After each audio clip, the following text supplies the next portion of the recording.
Sorry, આપણે આખા મહિનાથી આપણે એટલે સભા શિક્ષકનું જે લર્ન કરીએ છીએ, ડિવોશન વાંચીએ છીએ, એમાંથી ઘણું બધું ઇન્સ્પિરેશન મળે છે. અને agreed, it is very difficult subject for all of us. અત્યારે જેવી રીતે રેવલેશન્સમાં આપણને ટફ પડે અમુક વસ્તુ સમજવામાં, લાઇકવાઇઝ ધીસ સભા શિક્ષક I feel the same way. But still, થોડુંક આપણે જ્યારે ધ્યાન દઈને ફોકસ કરીએ તો થોડુંક આપણને વધારે ડીપ જોવા મળે છે. તો ટુડે મારું જે સર્મન છે, that is practical wisdom based on Ecclesiastes. અને એ હું સ્લાઇડ શેર કરું અને આપણે જોઈએ.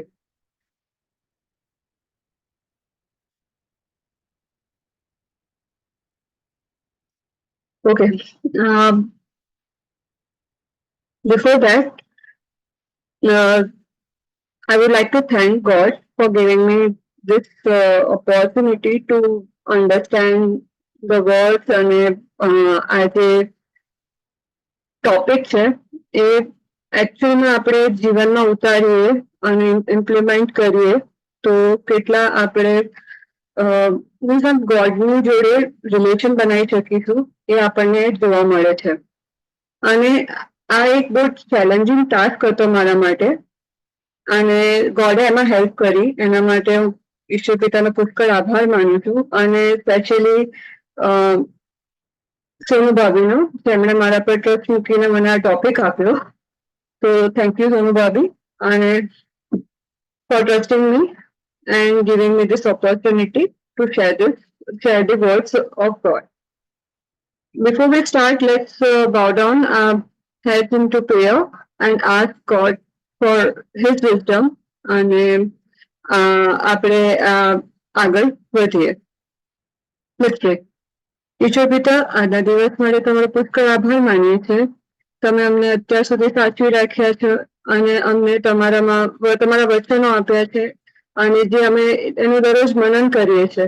પ્રભુજી, તમે અમને મદદ કરો. તમે અમને માર્ગદર્શન તથા દોરવણી પૂરા પાડો અને તમારા વચનો અમે અમારા જીવનમાં ઉતારીને તમારા માર્ગમાં ચાલનારા બાળકો બની શકીએ એવી અમે પ્રાર્થના કરીએ છીએ. પ્રભુજી, ગ્રુપના હરેક મેમ્બરને તમારા હાથમાં સોંપીએ છીએ. અત્યારે જે સિસ્ટર્સ જોડાઈ શક્યા છે, જે જોડાઈ નથી શકે, સર્વને તમારા હાથમાં સોંપીએ છીએ. તમે એમની સાથે ને પાસે રહેજો, એમને માર્ગદર્શન તથા દોરવણી પૂરા પાડજો. સગળું તારનાર પ્રભુ ઈસુ ખ્રિસ્તના નામમાં જ માંગીએ છીએ. સાંભળો તથા સ્વીકાર કરજો બાપ. આમીન. સો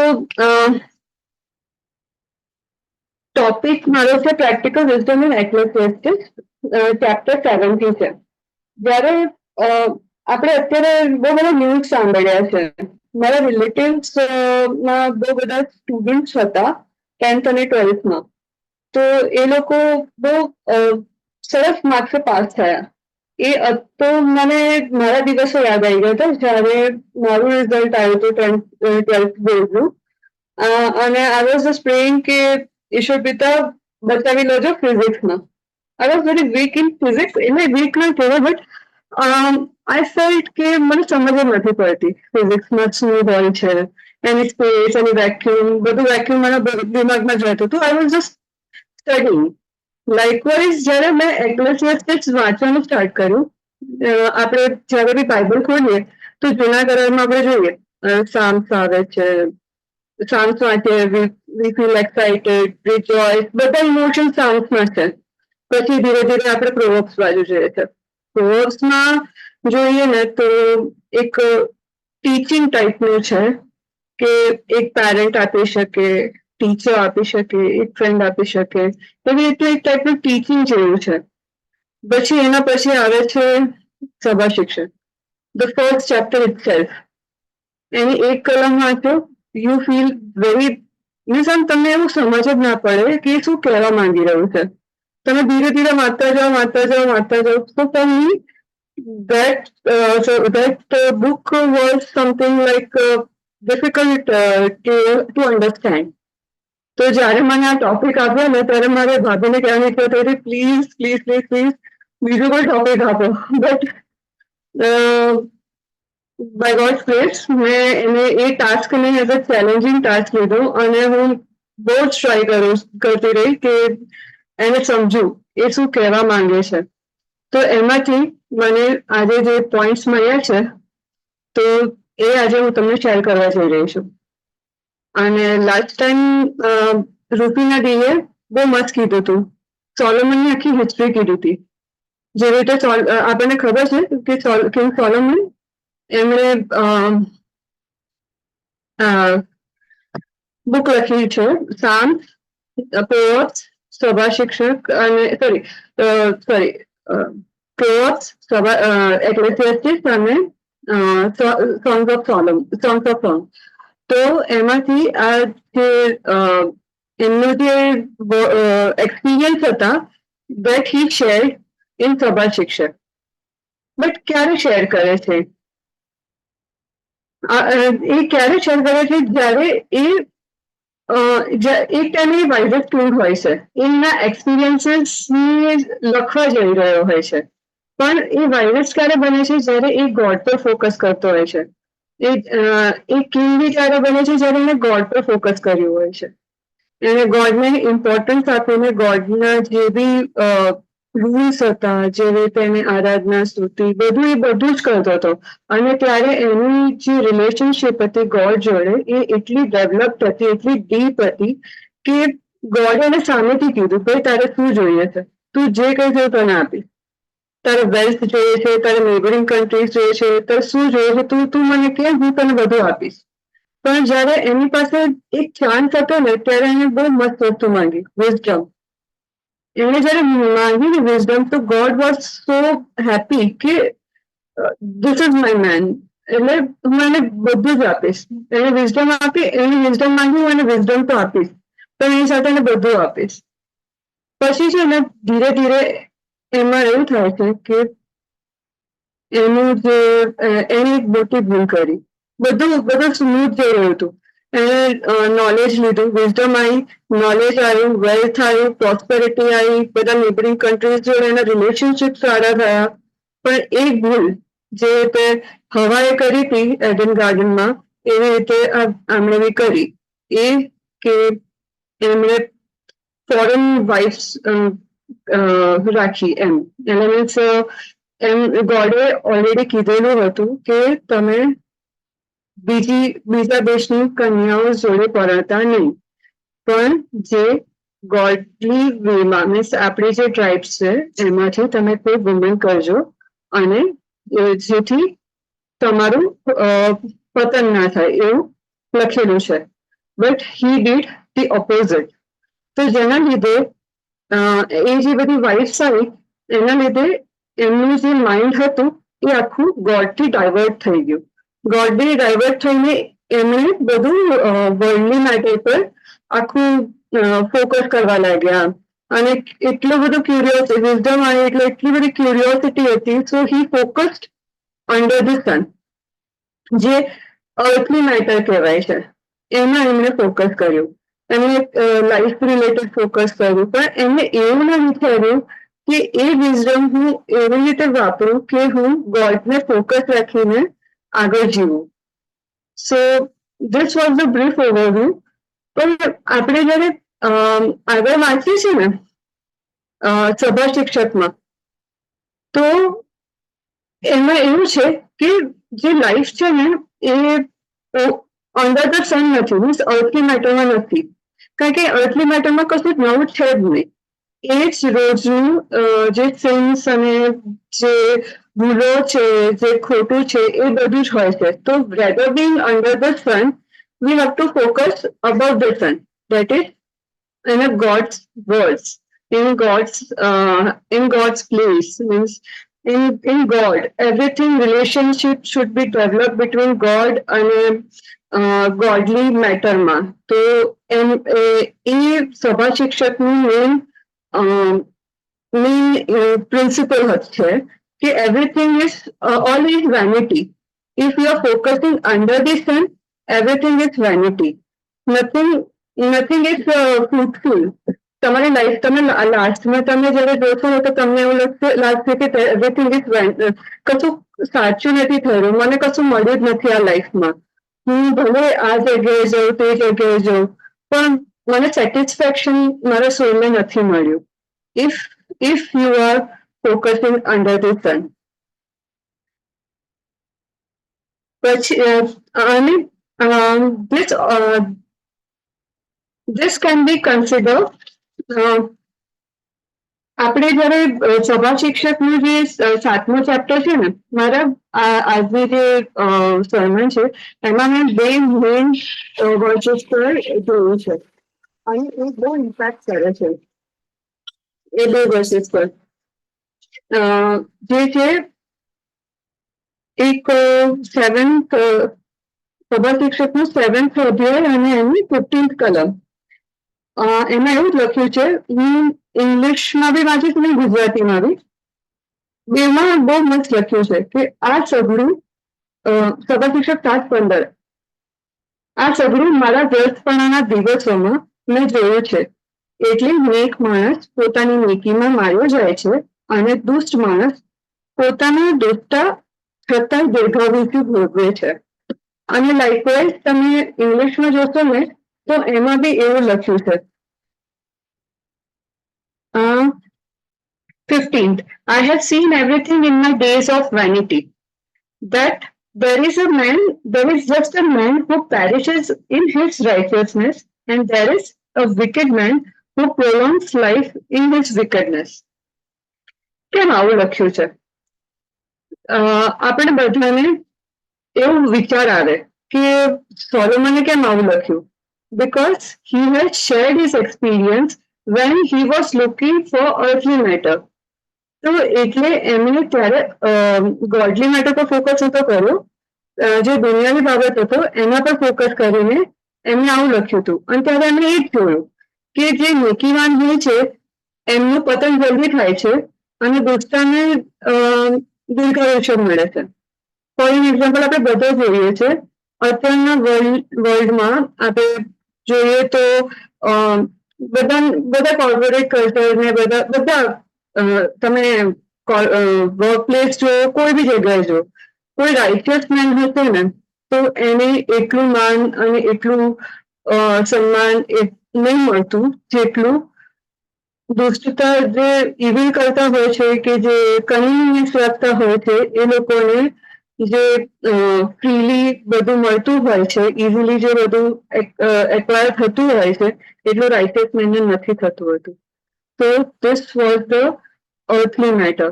તો એના માટે આપણે જો હજુ ડીપમાં જઈએ તો આપણને એવું સમજવા મળે છે કે આ અર્થલી મેટર છે તો આપણે કોના પર ફોકસ કરવું જોઈએ? આપણે જીસસ ક્રાઇસ્ટ પર ફોકસ કરવું જોઈએ. કેમ? કારણ કે he is the one, he is our redeemer, he is our savior. If we focus on this, all will be just means આપણને હવે આપણે જીસસ ક્રાઇસ્ટમાં આપણે આપણી લાઈફ આખી કાઢીશું ને તો એમનો લવ સમજીશું, આપણે એમની લવને એક્સેપ્ટ કરીશું ને આગળ વધીશું ને તો આ બધું આપણા માટે મેટર જ નહીં કરે. આપણે એ જીસસ ક્રાઇસ્ટની લાઈફ પરથી બી શીખ્યા છે અને દરેક સન્ડે સ્કૂલમાં આપણને એવું જ શીખવાય છે કે જીસસ ફોકસ કરો અને એમના જેવા બનવાનું ટ્રાય કરો.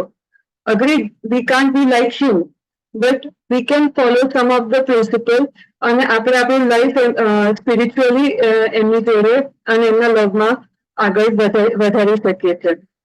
રાઈટ? પછી સીન બી જ્યારે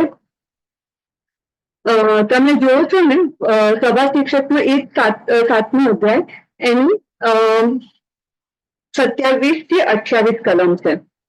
એમાં એવું લખ્યું છે, સોરી ઇંગ્લિશમાં એમાં જોઉં છું, એમાં 28 કલમ.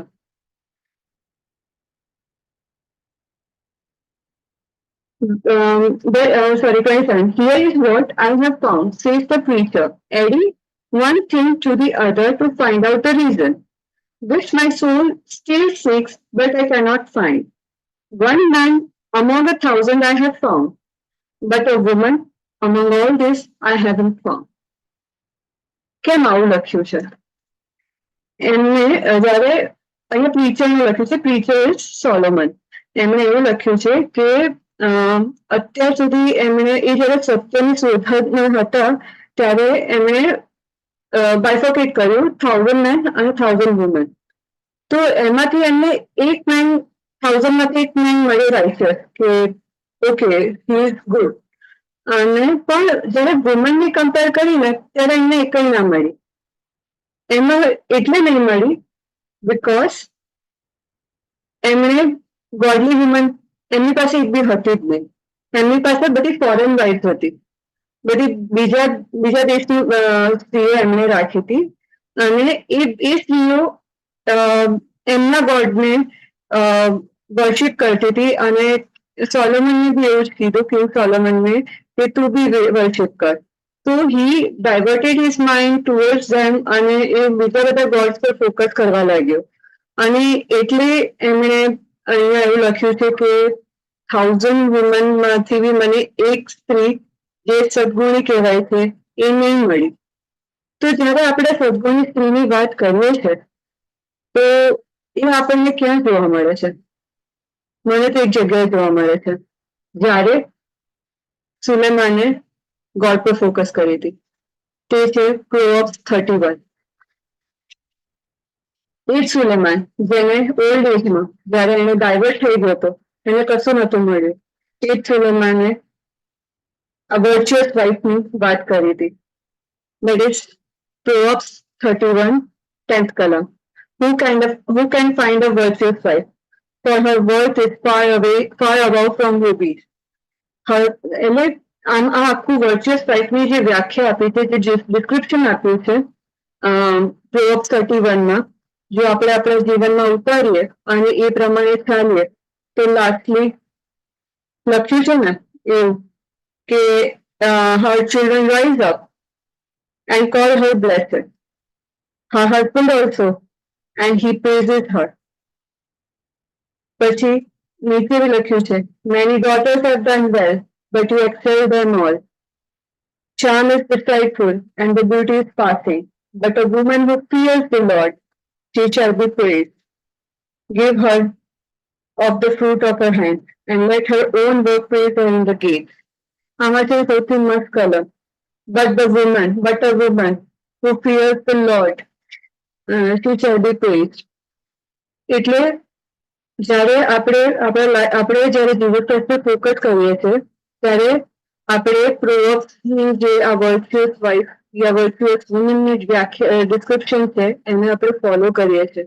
તો નોટ ઓનલી અત્યારે તો હું તો મેરિડ છું, પણ જે મેરિડ નથી તે પોતાની ફેમિલીને એમની ફેમિલી બ્લેસ થાય છે એમના થ્રુ એમના વર્ક કલ્ચર, એમનું સ્કૂલ, કોલેજ, ફ્રેન્ડ્સ બધા બ્લેસડ હોય છે. અને એ લોકો કહે છે કે ના આના લીધે this woman shows the image of Jesus Christ. Means આપણે આપણું જીવન એવી રીતે વિતાવવું જોઈએ કે આપણે જીસસ ક્રાઇસ્ટને ફોકસ કરીએ અને એમને સેન્ટરમાં રાખીને આપણે એ વર્ચ્યુઅસ વુમન, ગર્લ ઓર વાઇફની ડિસ્ક્રિપ્શનને ફોલો કરીએ. કેમ આવું કે છે? બીકોઝ જેમ આજે આપણે પેગન વર્શિપ સોંગમાં સાંભળ્યું કે a single day in your courts is better than 1,000 anywhere else.